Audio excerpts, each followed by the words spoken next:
I believe we are created for greatness, not mediocrity.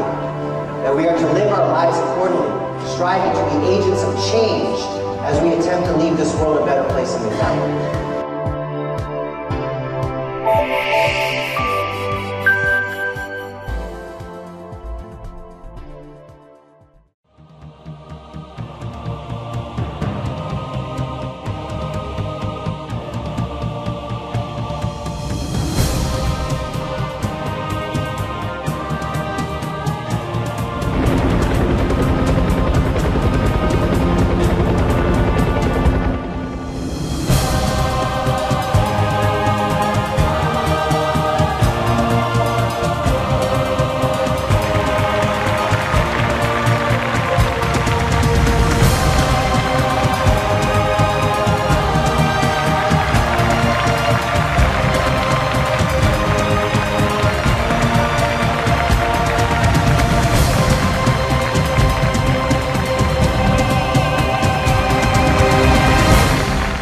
Hey folks, thanks for joining me here tonight on this very special edition of PLS Tips with Manny. I'm your host, Manny Lopez, and today is the 8th installment of the Power Lead System coaching series, PLS Tips with Manny, and today I want to switch it up a little bit.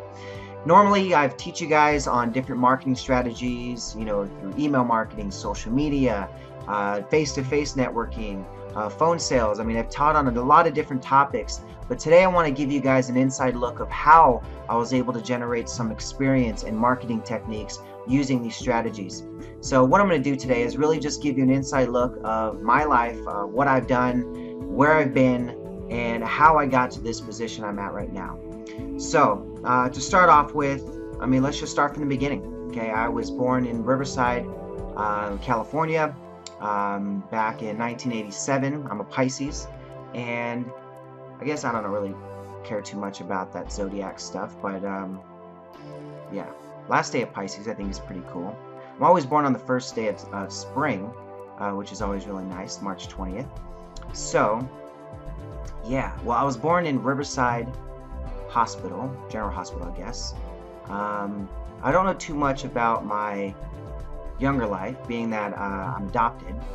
I was taken away from my family, or my mother, at 18 months, and the reason we'd been taken away is because we were living in a vehicle. At the time we were homeless, and my mother was I guess kind of strung out on drugs and stuff like that. So I was taken away, put into foster care, and I still remember my foster parents. The names were Shirley and Bob, and don't remember too much about life there. Wasn't too well. I knew there was always bugs on the floor because that's where I used to sleep, and I used to always wake up with bugs in my ears and stuff like that. It was disgusting. But I remember eating a peanut butter and jelly sandwich one time with my sister, and also the other girl that was also not adopted with us, but with the foster parents, I guess, at the same time. I don't remember her name, but we lived in like some type of like bar type of scenario thing. It was pretty cool, but yeah, pretty weird. Anyways, I was significance of the number 8 kind of works with my adoption as well, because I was adopted and returned a total of 7 times, and finally adopted to my last family the 8th time, which is the family that still to this day I have, which I ended up being finally adopted at about 3.5, and I was adopted with my blood sister, which is really cool. So I actually do know a full relative of my own. But other than that, I know nobody from my other family. I tried to reach out to find my mother. Ended up finding that I have another brother out there, and he's about probably 5 years, 6 years younger than me. And he's, I don't know too much about him. Never really met him. Talked to him on the phone one time. That's about it. From there, grew up with a family that had been about a 3rd generation Hispanic American family, and I was adopted because our family, or my mother and father that adopted us, was trying to have kids but couldn't, and found me and my sister at a park one day, and I guess my foster parents had taken us to the park, and that's how we had been found. And then I guess the rest is history from there. I don't need to spend too much time on that subject, but from there I just I grew up a lot on video games, on just being very interactive with a lot of different things that I had to spend a lot of time with family and cousins, and grew up with a lot of boy cousins, and that was always fun, getting into trouble and just causing a ruckus as normal boys do. But from there, I was always a salesman. You can always hear stories from my family about being 5 to 8, 9 years old, and putting price tags on all my toys when my family would come over and see if my cousins would want to buy toys, even though they never have any money. But I'd always assume the sale, assume the sale. I'd go in there thinking that, yes, I'm going to sell some toys, make some money, buy some new toys. Man, I was just weird.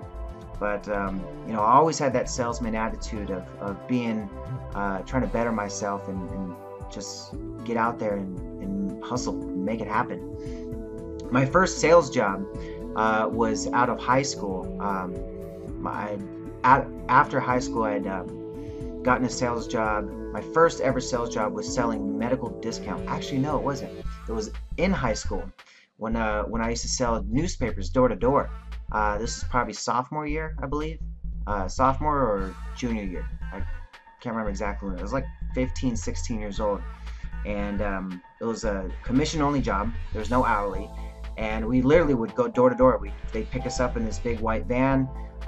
We'd go door to door. They'd drop us off in some neighborhood, and we'd just start selling newspapers. We'd tell them, hey, we're trying to raise some money for some whatever school thing that we would say that we were raising money for. And I always assumed that we would get them too, because I was like, yeah, when we sell enough, how many do we got to sell to actually get this? And they're like, yeah, you're just gonna sell hundreds of them. You'll get them soon. By the end of the summer, you should be able to get it. I'm like, all right, nice. And so did that. That was my first job. That was pretty fun. I didn't make nothing. I was making $100, $200 a week. Doing a full on every day, 4, 5, 6 hours, Monday through Friday. Saturdays we would do a 12-hour day. It was crazy hours, but we were definitely paid less than minimum wage. But I would be out there hustling, and I liked it because you'd go out there and you'd make your own income. You decide what it is that you were going to make. And you would just go out there and try to make sales to get it done. So that was my first sales job. Then I went into another sales job doing medical discount plans, and I've sold that, and I've also sold, it was kind of like those, you sell them, or you get a discount card that you give to your doctor and you get 20% off. That was another commission job. That was fun. Then I went into selling this, what was it called? Printer, like printer cartridges. That was my first phone sales position, where I'd actually go out there and take inbound calls. I'd do cold calling, read from a script. I'd learn all kinds of different sales techniques. I worked through a lot of different telemarketing jobs, and that's where I learned a lot of different of my lead generation capabilities and also my sales phone skills. Because with this one job that we worked with, that was the one that sold the medical discount plans. They put us through this week-long training where we had some guy come in, and he would come in and do these sales and trainings and teach you guys how to sell on the phone, how to use inflections, and how to when you're writing out your script, you use italicized for some that you would elongate words on, and bold them, the ones that you want to emphasize on. So we went through a lot of different types of sales techniques and going over rebuttals and stuff like that. So a lot of my rebuttal training come from that sales from there. From there, I went into selling cars. That was pretty fun. I sold for Nissan. I sold for Toyota, and those are the days where you're making 5 to 10 grand a month, and that was fun. I mean, crazy numbers where we'd top salesman at the dealership, and you do a December. I remember one December we made, I think it was about $12,000 I brought in for one December. That was exciting. Very good Christmas that year, but it was pretty good stuff. I mean. We'd go out there and it always have some type of sales techniques that you could utilize to any business. I mean, I would learn, from one company how to do rebuttals this. Then I go to another company and I'd learn how to do some rebuttals, and it would be exactly the same. The same type of questions you'd get when you talk to somebody about selling anything is the same thing you'd get from company A to company Z. It's always, let me think about it. Let me talk to my partner. Oh, I don't know. Oh, I can't afford it. It's crazy. And then I just came to realize that all of this sales techniques that I would learn could be applied to any business. So I would just gather up as much knowledge as I can and try to learn different techniques from different people. I've from there, working at dealerships, I ended up going into debt consolidation. I did very, very well in there. I worked for a company. I don't want to think I should name names. No, probably not. So I worked for a company for a couple years, and top salesman there. Everywhere I went, I pretty much became a top salesman, because just, you would take the techniques that you'd have and just apply them, and find a way to just talk to the people on their level. You just got to relate to them. So I just found a way to figure out how to figure out the type of person that person is, and then go in there and just say, okay, this is the type of person I need to mold myself into. And I would talk to people on a daily basis. And the best part about my job is, when doing phone sales, you're talking to different walks of life every day. I mean, when I worked at this debt consolidation company, we would help people get out of debt by either using debt settlement or credit counseling. And I would favor more the credit counseling, because it would be something where you pay everybody back 100% plus some interest, and you're paying it on a set amount that goes to them every single month. Where debt settlement, where we would take all the money ourselves, we'd hold the money, and then we would try to contact the creditor, say, hey, we got all the money, we'll work with you on X amount. This person has X amount of debt, they've got 20 different creditors, and we can settle. We'll try to settle with you, saying, if we have a $10,000 debt amount, we can do $2,500 to try and settle this out right now. I mean, we try to get really, really low amounts, and you can get as low as like 10% when trying to selling with the creditors. But then it goes on your credit report as settled, didn't pay in full. I mean, it doesn't really matter too much in the long run, but for some people, they like to pay their debts in full. Some people, they'd rather just pay a very small portion. So for me, though, I'd like to just push them all into affordable payment. Just work with them and say, hey guys, let's find something that's reasonable that we can afford to pay them back on. And we always just find a way to fit it in their budget. And I just talk to people from all walks of life. I mean, business owners, I talk to unemployed people, I talk to school teachers, I talk to firefighters, policemen, people in government. I've talked to the stay-at-home moms. I talk to the blue-collar people, the guys working, the 9-to-5s, working 40 hours, 60 hours, 80 hours a week. I've talked to all walks of life, so I can kind of understand the type of people that are out there. And having that type of experience is what makes it real different, because you can go out there and try to learn people just by researching them, but until you actually experience interacting with people, it's just a whole nother ballgame. So I went from working at a debt consolidation company. I worked there for 2 years. I was 2.5 years or so. That was one of the longest places I had worked at. And I was only about 22, 23 probably. 22, 23 when I left there.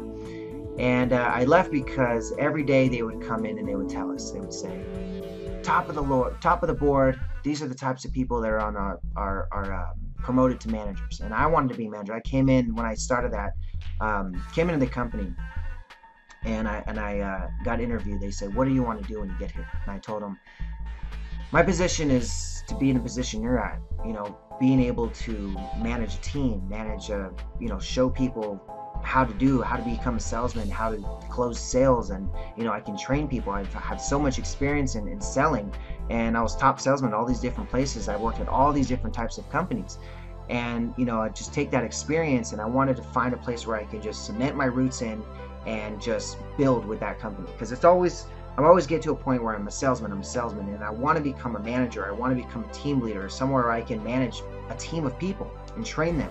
And I just never got that opportunity. They just never gave it to me. They just said, you're too young, you just don't have the experience, you haven't been here long enough, and that's fine. So I was like, all right, great. I'll find a company where I can just cement it in. I know it's going to be going places, they're not going anywhere, and try to see how far I can go. So I worked with that company for about 2.5 years and did everything they told me to do. They say every guy that's a closer here, every guy that's a manager here, they've always been the number one people, the number one that's been on the board. So I said, all right, well, then that's what I got to do. I got to be number one, and I got to stay number one. I got to show them that there's no one else that's going to be better than me at this position. And I tried to do as best as I could, as much as I could, and I broke as many records as I could in that company. I was 10 months in a row number one before the whole kind of stuff hit the fan, I guess you'd say. I did everything. I broke every record they had based on of what we could produce and the amount of stuff that I could produce them out. So for years, I had just put myself into that company and did everything they said. I was there early. I'd come in early at 7 o'clock and, leave at 7 o'clock at night. And just put in my time, put in my effort. And when it came down to actually promoting, they said, hey, we need one more manager. And I'd been there just about 2 years. And so I was like, this is my time. This is my position now. And I've been number one for about 8 to 9 months in a row at that time, when they started kind of doing the manager interviews and seeing who is going to be the person that they bring on. So after all the interview process and everything, it comes down to a meeting. And you say, everybody come in. We're going to announce the pick for a manager. And so they go in there and they do this big old speech. And so they go, well, we couldn't decide. And so we had to pick two. And everybody had, everybody come up to me and they were just like, oh, good luck, Manny. Good luck, Manny. I know it's yours for sure. I mean, obviously, who else is going to be there? No one's been number one for you for as long as you have. The longest before that, I think it had been 8 months or 7 months in a row or something like that. And I had just broken the top record, which is the guy who's like VP of the company at the time now. So it was like, well, obviously, it's my position to be there. And I've been telling them that's where I wanted to be. And I've been training other people. And even the compliance officers were like, man, if we could just duplicate you, Manny, to everybody, our company would just skyrocket to the world, because it's just, you know how to sell it properly. You know how to make it clear and understanding to people. And you just made it easy for people to sign up. And I said, yes, and I can duplicate that. Give me the chance. Let me do it. And it came down to them hiring not only one person that was not myself, but 2 people. And they and these guys were like number 12, number 19 on the board. And I just thought, what? That didn't make no sense. And everyone was just shocked. And it was like the weirdest day, because everyone just came up to me and was like, oh man, sorry about that. Oh man, that sucked. Oh man, that should have been yours. And it just even hurt even more. And I was just like, why am I putting my blood, sweat, and tears into this company, not seeing my family, working 12-hour days to build someone else's dream? Why? What's the point? It doesn't make any sense. So I made a vow at that time, and I just said, you know what? I'm going to find a way to make my own company, to build my own business, to live my dream. And my dream at the time had been to work from home. 2008 was the year I did all this. Another 8. So it was one of my best years. I broke $80,000 in income. Another 8 significance there. But it just came to a point where just like, I brought in about $250,000 in sales to that company. And I got $80,000 or more, a little bit more out of that. And I just thought, I'm building someone else's dream. I'm doing all this work and putting all this effort in for the guy to drive 4 or 5 Lamborghinis. I mean, I had a decent car, but still, it's like, I can run circles around these guys. I can do what they're doing. Why am I limiting myself? And everybody has got that same mentality. It's just like, they go in there and they want that security of having that 9-to-5 job or having that, weekly, bi-weekly paycheck. But for me, I'm the risk taker. I'm the person that says, you know what, if I have a vision, I want to do it, and I'm going to strive to do it, and I'm going to find a way to do it. And so from there, I left the company. I decided, you know what, I left a position where I was easily making $6 to $8 grand a month. And I just, thought, no way, I can do this and then some myself. And I just calculated the numbers. I'm like, the sales that I'm making, if I did this and had my own company, I mean, obviously it would make more sense. So what I had to figure out was, what is this company doing that I need to be doing that I can duplicate? So I looked at everything that the companies that I've been working with have done, and I said, what is the difference between the successful ones and the non-successful ones? And every single one, it's always come down to leads. Leads, leads, leads. How are the leads for that company? Are they inbound? Are they outbound? Are they cold? Are these leads that have been called 100 times? Because every single sales organization just always comes down to that point. If the sales aren't there for the whole company, it's because of leads. Leads aren't coming in properly. So we had to find a way to generate some great leads. So at that point, I decided, let's work for a couple other companies, different industries of the types of marketing that I'm looking to do, because I wanted to come up with a product that was different, that was unique, that could fill a void in the industry.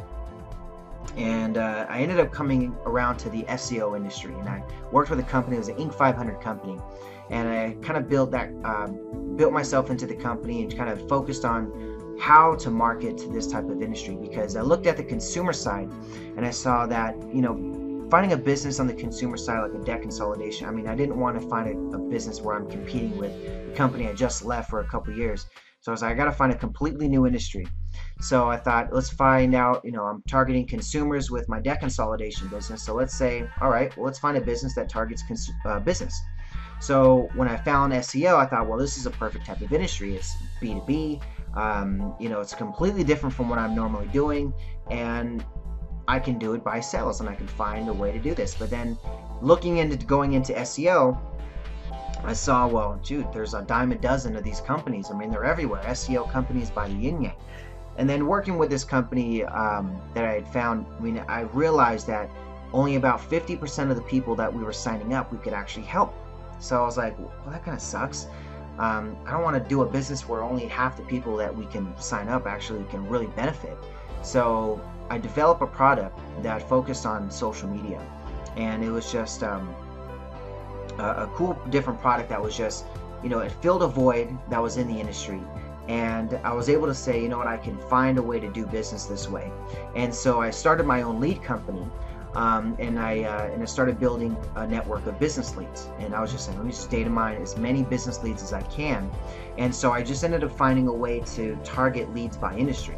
So I went and got this lead program that I created, where it basically scraped leads from Google, Yahoo, Bing, anywhere that you can search for a different industry. So for example, I would go in there and say plumber Irvine, and it would give me every single plumber that would match Irvine plumber with those keywords, and I would be able to data mine that information. I would get their name, phone number, the name of the company, the phone number, the location of where they're located, and basically the industry as well. So I didn't really get email addresses and stuff like that, but it was pretty useful for something like a call center that would be able to use a predictive dialer and stuff like that.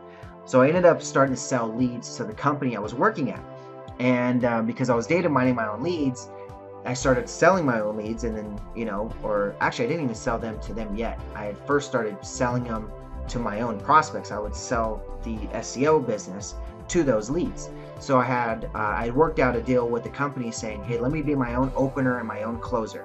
And they call me a hybrid, which is pretty cool. So I was the first hybrid in the company, because they had a system where you'd have openers and then have these closers that would walk around in the background and literally have the little clipboard, and they just walk around, and you'd literally stand up and say TO or I need closer or something like that, where your TO would come running and take over the phone and try to close the deal for you. So you go through a script, talk about what it is that the business does. If they have an interest, you say, okay, TO, and then somebody would get on the phone and close the deal. For me, obviously coming in, you'd have to be an opener. So I'd say, all right, let me be an opener, and then I would TO deals, and I'd get closed sales, but then I started closing my own deals. And come in there and basically go in there and I would open it and close my own deals. So I'd say, hey, let me just be an opener and closer myself. And then so they gave me my own little office, and I was opener and closer. And then they gave me a nice little salary along with my commission, which was pretty cool. And then I started selling my own leads. I started calling my own leads, my own prospects, and then selling them. And they said, well, how are you making so many sales? And I said, well, I'm calling my own leads, and I'm doing my own thing. So the company said, well, let's do like a little trial batch. And so I sold them, $1,000 worth of leads, and I said, hey guys, let's do a trial batch. And they tried them for a week, and they said, well, these are freaking good, man. Let's keep trying them. So we continued to buy leads, and we worked out a deal. And so I said, okay, so I'm making a small percentage of the overall sale to this company. They're doing all the work, of course, so that's great. But I could be making my own sales. My leads are obviously good, because the leads that the company's buying, this Inc. 500 company that are buying these leads, they're buying their own leads, and they're saying, well, let's prefer to buy Manny's leads that he's able to data mine himself. Well, shoot, let's say, okay, well, let's develop my own product then. So I developed my own product and started my own business. At that time, this was about August, 2010 or 2000? Yeah. Well, I started my almost slipped there.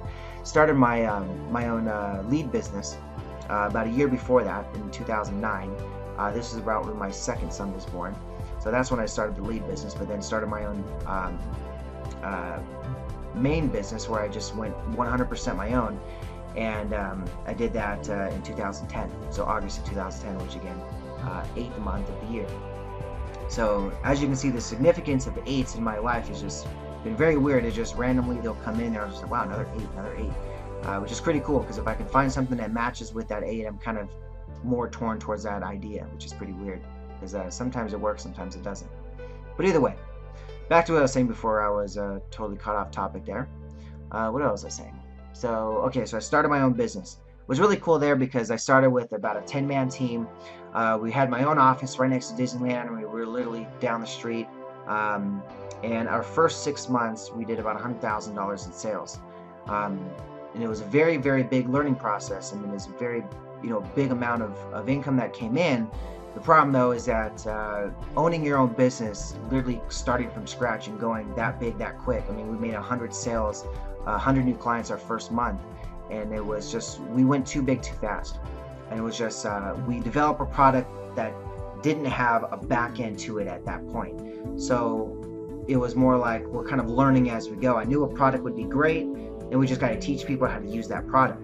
So at this point, for the next 3 years, at that, I've just been developing and tweaking and coming up with new ideas and new different marketing techniques, and we've got it to a point now to where it's very, very effective. But it's been a very big learning process that past couple of years, and now we want to kind of grow at that point. But coming at that big is just it was very, very a very big learning process. And I've just been tweaking at that point and going to different seminars and coaching materials and different stuff that I've been looking at, like Zig Ziglar's training. I've done a lot of ebooks, Anthony Robbins stuff. I've gone and seen Les Brown in person. I'm a member of CEO Space. There's a lot of different ways that you can grow your network, and it's always just about experience. I mean, you can go out there and you can read books and do all that kind of stuff, but until you're out there shaking the hands with these types of people and learning from them and seeing them in action, it's always, you're going to learn by doing. You can read a book all day long, but until you actually apply those principles into real life situations, you're just going to be sitting it, thinking about it as a wonder instead of an experience. So that's kind of the focus of what we're kind of going with. And I've gotten to a position where now I've been asked to be able to speak in front of people. I've spoken in front of a couple hundred people at a time. My biggest audience was probably, live audience was pretty small so far. I still want to go get a lot bigger, but my biggest audience was about 250 people, which I thought was really cool. It was this nice expo that we did, and I spoke about social media training and stuff like that. But I've gone and I want to go out there and I teach people, because the stuff that I can coach on, it works. I mean, if people apply the stuff that I do, it works, because I've just gone through a bunch of trial and error, and I've just seen that, okay, this is working and this one doesn't. So we just find a way to mimic that into your type of business and just duplicate it, because every single business is the same when it comes to objections for the clients that they're working with. It's always down to, I need to think about it, I need to do this, or I need to do that. So you just have to find a way to approach your client the right way to where they don't say no. They can't say no. I was talking to this guy about 2 weeks ago, and this guy's just on a whole nother level than I am. You gotta rub shoulders with the people that are levels higher than you. It's the only way that you're going to be able to grow. And I'm definitely going to be able to keep this guy's information handy and just touch base with him as many times as I can. But this guy, he was at the Expo event that I was when I launched a Power Lead System a couple weeks ago. He was at that same event, and he had told me he had generated like close to like 100 leads from that event, and I generated like only about 40 to 50, and I thought that was really good. And I was like, man, this guy's just on fire. And he kind of shows me a little bit of stuff that he does, and he's asking me questions like, what are your goals this year? And I told him, I was like, my goal is to hit $8 million. It's my favorite number, and that's the goal I'm hitting. I know it's big. I've never gotten nowhere close to that number, but that's where I'm shooting for. And he said, well, yeah, I mean, everybody's got a monetary goal, but what's your real goal? What's the purpose of that goal? And I'm like, well, I'm kind of already living my goal. I'm already living my dream, which is to own my own business and to be able to work that business from home to where I can spend that time with my family. And he goes, bingo, exactly. That's exactly what the type of goal you should be having. It's something where it's not monetary, it's not stuck to a product or something that's, you can buy. It's something that you can experience.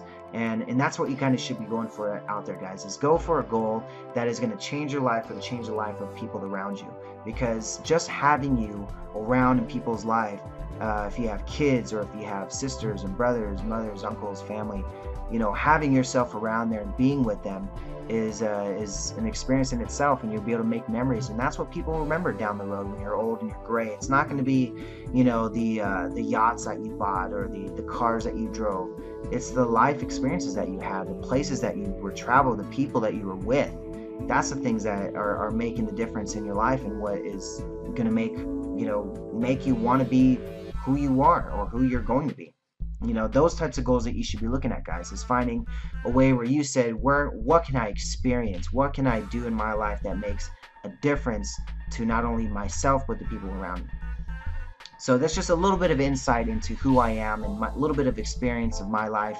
I didn't go into too depth of my entire life circle. I'm going to go into a little bit of me being adopted and stuff like that, which I want people to know, because it's just, the experience of what you do in your life is what molds you into the person you are. And I've just gone to a lot of different sales organizations, a lot of different businesses that I've worked with, a lot of different industries, and I've developed my mindset into having the sense of being positive and not giving up, and not just going out there and saying, just because I failed once, it doesn't work. It doesn't work that way.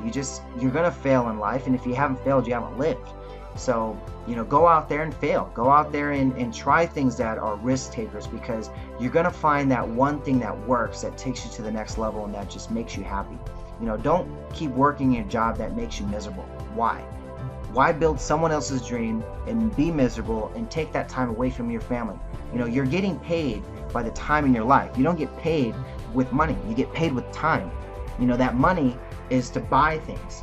You're paid because you give them your time, they pay you money, you buy stuff with that money, okay? So you give them time of your life, time you can't get back, because the only thing that you're not able to get back is time. You go back and they just give you some monetary value with that. Now, if you're able to build your own business, look at the income that people are making right now. If you look at what the median income is out there, $30,000 a year. If you understand the income that a small business can make just by working from home, yeah, it's different and sporadic, but you can easily cover that type of income with any type of business from home. So you just have to find something that you love and make it a business. I like helping people. I like showing people how to do things. That's what I like to do. I like to be, I guess you can say, in control of people's minds or thoughts and stuff like that. But it's more of like, I like having an influence. I like being able to make things change. I like seeing things where I told somebody how to do something and they've been doing something maybe all their life or whatever, and they do that one difference that I showed them, and it just gives them a completely different outlook on their life or their business or their whatever they're doing.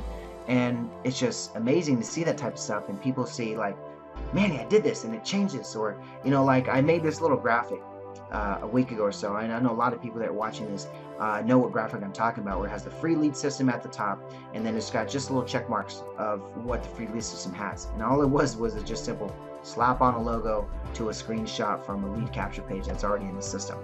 And people message me and comment. That post alone got like 30 something comments or something like that. And were people going on there and they're saying, oh, thanks, oh my God, this is great. And people messaging me saying, oh, Manny, I use this, and I got so much response, I got a couple sales from it. And I'm like, this is what I'm talking about. See, just people using the little things that I teach them and just having responses with it and having success with it. And that's what I'm going for. If you guys can take what I tell you, and just one person goes out there and makes a difference in their life and their business and generates more income, so they can put food on the table for their family, or they can pay the mortgage or have the roof over their head. I've been in the position where I've been down on my luck. I've been growing a business. Growing the business that I'm at right now, it's been one of the toughest things that I've had to do in my life.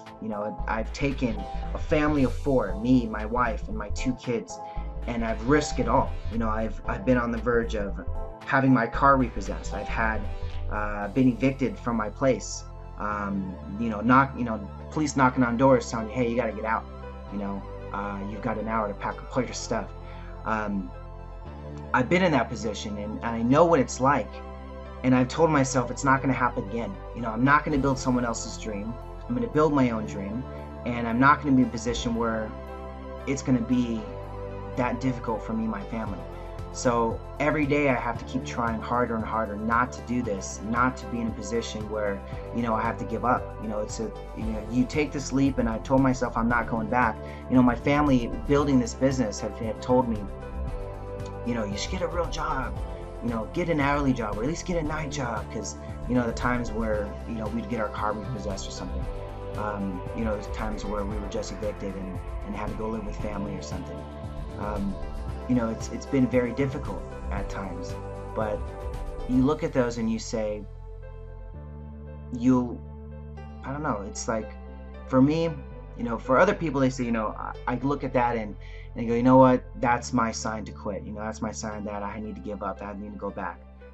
But for me, it's different. It's a sign that it's another challenge. It's another step and obstacle in front of my dream, because it's going to happen. I'm going to be where I want to be. It's going to take me longer than expected, probably. Who knows? Of course. There's always going to be obstacles you don't see. And, you get to that point where it's literally just a couple of weeks. It's what makes the difference. A couple of weeks of whether you get a client or whether you don't, to whether you're behind on that or you're not. So for me, it's just, if you just keep putting in the work and you keep putting in the effort, you're going to get the results that you're going to get. And, I just look at every single obstacle that I get as, I kind of laugh at it, and I just say, keep trying. No matter what you do, no matter what happens, no matter what obstacles I'm going to face, I'm going to keep pushing. I'm going to keep pushing, and I'm going to keep trying, because I'm going to hit that point to where I don't have to look back and say, darn, or look back and say, shoot, this might happen again. I'm going to get to a point where it's going to be financial security, and it's going to be, I'm never going to have to worry about a bill again. I'm never going to have to worry about, wondering where my next meal is going to come from, wondering if I'm going to have a roof over my head next week, wondering if I'm going to get a knock on the door and they're going to come take my stuff. I've been there and I've done that, and I see it now as a point where I just got to keep trucking, got to keep going. And I'm at a position where I'm happy with my life. I'm excited. I'm helping people, and it's coming back. And I've always looked at karma as something that is really true, because I've put a lot of bad karma out there in my life, and I've seen a lot of it come back.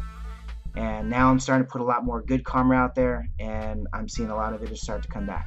So just go out there, guys, and just stay positive. No matter how hard it looks, no matter how difficult it looks, just keep trucking with it, and it will happen. It will happen. I'm telling you, from experience, it will happen.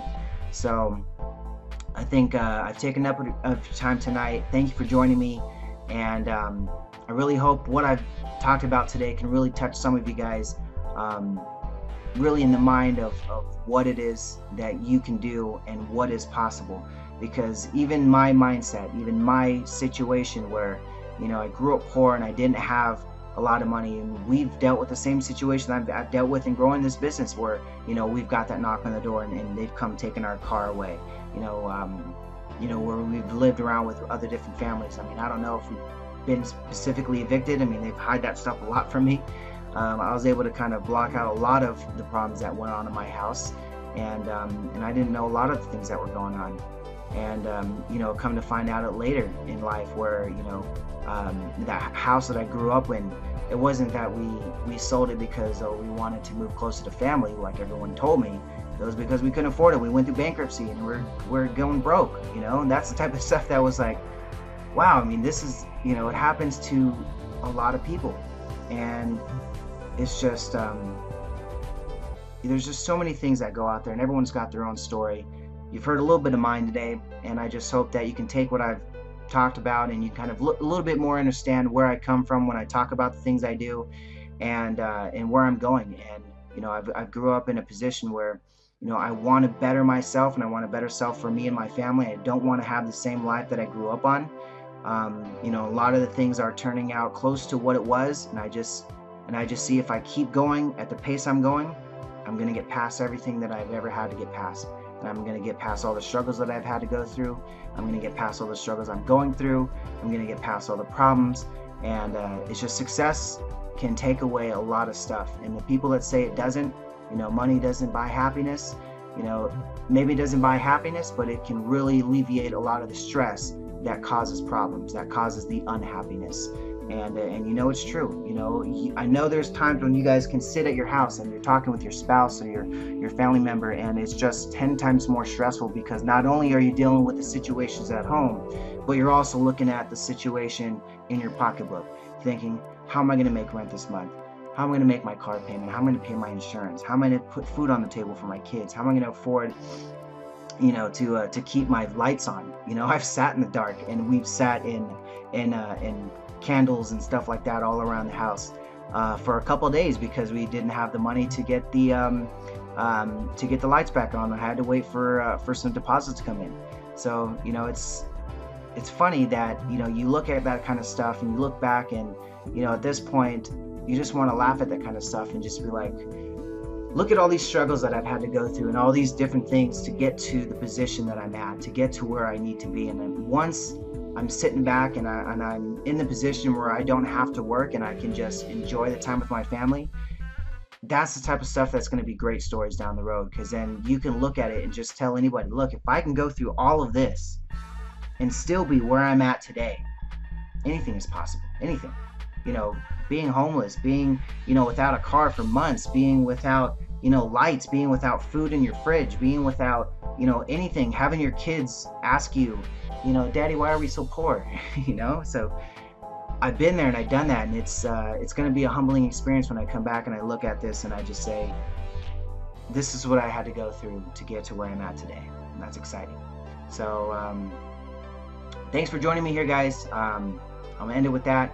And if you guys have any questions, you guys know how to reach me. My YouTube channel, you guys can reach me on Facebook, reach me on LinkedIn, wherever you guys can find me. I'm pretty found easily on Google. So look for me and find me if you want to reach out. Talk to you soon. I'll see you guys next week. Thank you.